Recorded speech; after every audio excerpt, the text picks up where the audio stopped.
All right, we are in If My People Bible reading, and we're now still in Genesis chapter 3, verse 23. What happened, we just finished in the reading before that, was that Adam and Eve were beguiled, and that's a huge word. Today it would be sexual perversion, not just confused or ate an apple. There's words that have meanings in Hebrew, and you've got to pay attention to them. And so it makes sense. They were banished from the garden, and they took one thing with them: the knowledge from the tree of knowledge of good and evil. That they took with them. Everything else they lost. We can't find these four rivers that flow into one to come out of the Garden of Eden. We can't find the Garden of Eden, and they're not going to find it. We pull back in a spatial view of the earth and we look at the plate tectonics and we see that the earth is still moving and evolving, changing from one thing to another, that the United States and Central America and South America pulled away from Africa and the continent, and that India came up from the south and obviously ran into Asia, causing the mountains that we have there today. You can see all these things and evidence of a very, very, very, very, very, very old world. And then evidence of a new world. For instance, we still have volcanoes, and we have actions of fires and lightning and forest burning every year. We have enough of that going on to create carbon monoxide and all the green people that are worshiping the earth and trying to get rid of animals and trying to get rid of humans, literally trying to get rid of the great majority of them. Take a look at the great Georgia Stone, those commandments that they have put, that mankind has put down there. And that's exactly how people are acting today in political circles. They're paying attention to the Georgia Stone and what the purpose of it. And the basically definition is get rid of, kill people, get rid of them, get them down to like 500 million people, and that's it. Get rid of the billions. Um, so Yahweh, it's Yahweh's world. He's going to come back. He's going to fix it. That you can know. We start reading in verse 23. So Yahweh Elohim banished him, Adam and Eve, from the Garden of Eden to work the ground from which he had been taken. My comment is that Adam and Eve were banished from the Garden of Eden and took nothing but one thing, the knowledge of good and evil. Bible scholars teach that the Torah, the instruction, began when Moses wrote the first 5 books. That's a no-brainer. That's throughout Christendom today. And even the Nation of Islam, through the Muslims, they teach the same thing. This is what they say. This is what the Christians believe, and we also follow some of it. They have a big support for Ishmael, not Isaac or Jacob, but Ishmael. And anyway, this can be easily shown now that Torah began in the Garden of Eden. Torah, instruction from the Father. Live in the garden, take care of the garden, tend the garden, and by the way, don't eat from that tree. 2 basic instructions. Behave yourself. 2 instructions, 2 laws. And they couldn't do it. So, Torah began in the Garden of Eden, and they were covered. So, the majority of all churches in the United States teach we're in the age of grace. Have you heard that? We are in a dispensation, which, by the way, is another bad word. To dispense, to get rid of something, to dispense. What is it we're dispensing?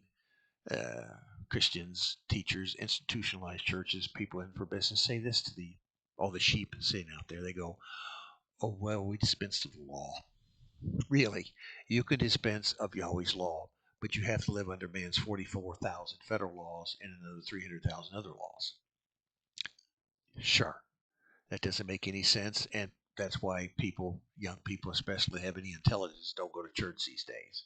They're tired of the nonsense. Then they sit in Sunday school and they hear about the prodigal child and Goliath, and then they say, well, Goliath didn't really exist, and David didn't really kill him with a stone. I don't know how it happened, but this is a story. Let's read it. No wonder people are leaving the churches in droves. Uh, I didn't leave the church in drove. I was forced out because I ask questions like this. And you don't get the answers from the pastors because they don't know what they're talking about. We're just asking you to read this and read exactly what it says and don't add or subtract from it. And what do you get? You get an understanding of the word. So, Torah began, grace began in the Garden of Eden. What was the grace? Yeshua himself sacrificed an animal, took its skin off, and made clothing for Adam and Eve so they can cover their nakedness. That's grace. That's grace. So we're not living in the age of grace unless it began with Adam and Eve, and they lived in the age of grace. You see where we're going with this? When we get through this Bible, as I take you through it, we're going to open your eyes. Wow. Verse 24. After he drove the man out, meaning Adam and Eve, not a whole bunch of people either, Adam and Eve, they were in the Garden of Eden. There's no doubt about that because that's what the word says. It's where all these other people came from. It's where Cain got his wife. Cain didn't marry his sister. Goodness sakes. He placed on the east side of the Garden of Eden cherubim and a flaming sword flashing back and forth to guard the way to the tree of life. Somebody's protecting that tree of life. Who is that tree of life? Yeshua. Chapter 4. Adam knew, it means sexual relationships. He knew his wife Eve, and she became pregnant and gave birth to Cain. And she said, I have gotten a man from Yahweh. Gotten.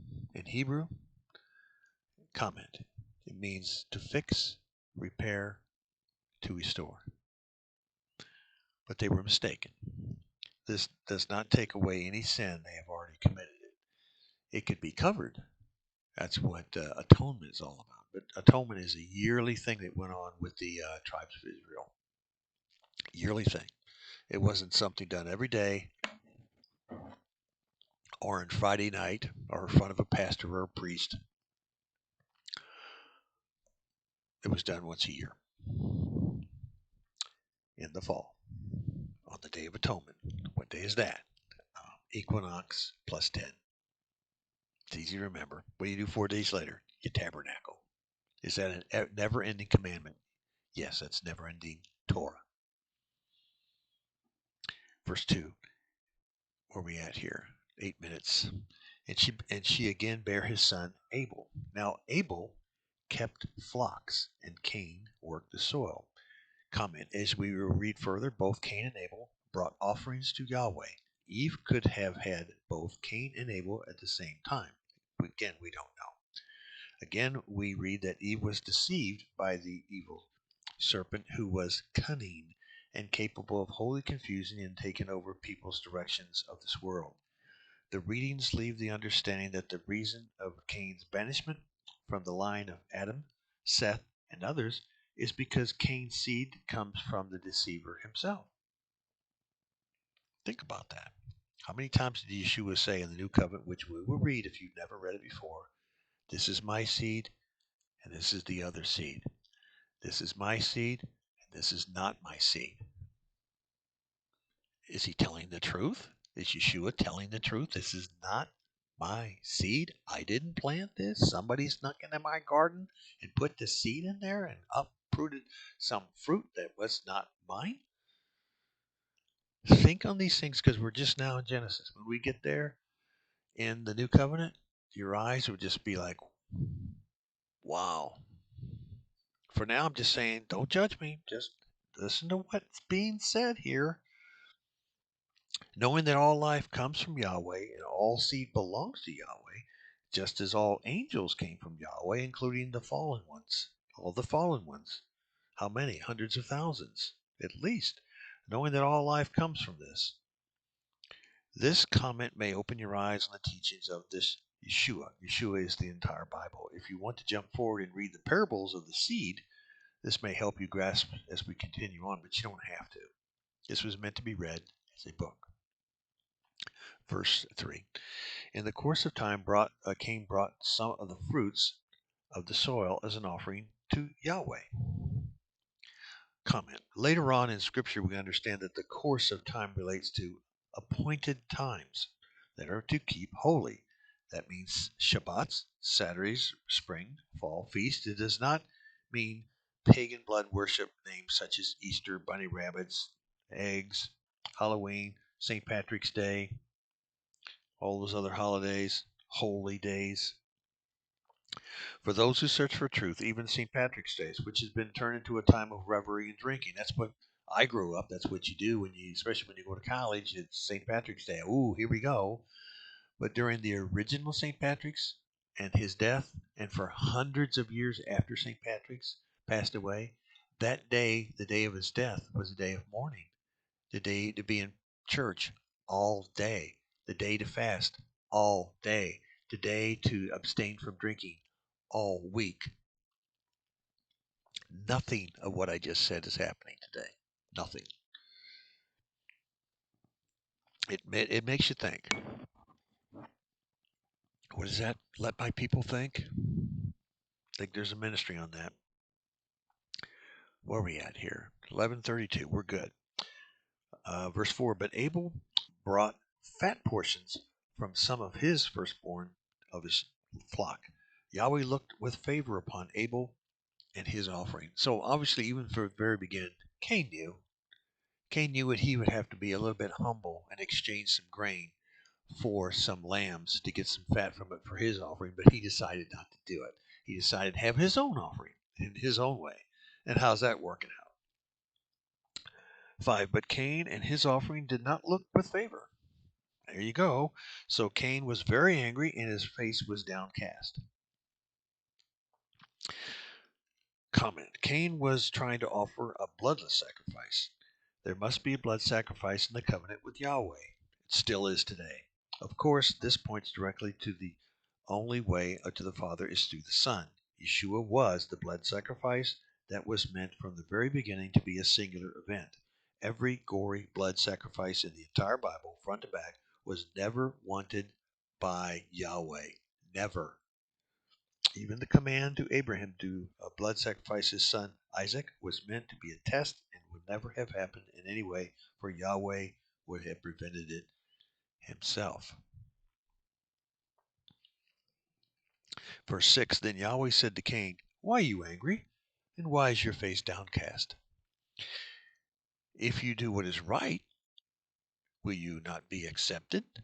But if you do not do what is right, sin is crouching at your door. It desires to have you, but you must master it. Now Cain said to his brother Abel, Let's go out in the field. And while they were in the field, Cain attacked his brother Abel, and he killed him. Then Yahweh said to Cain, Where's your brother Abel?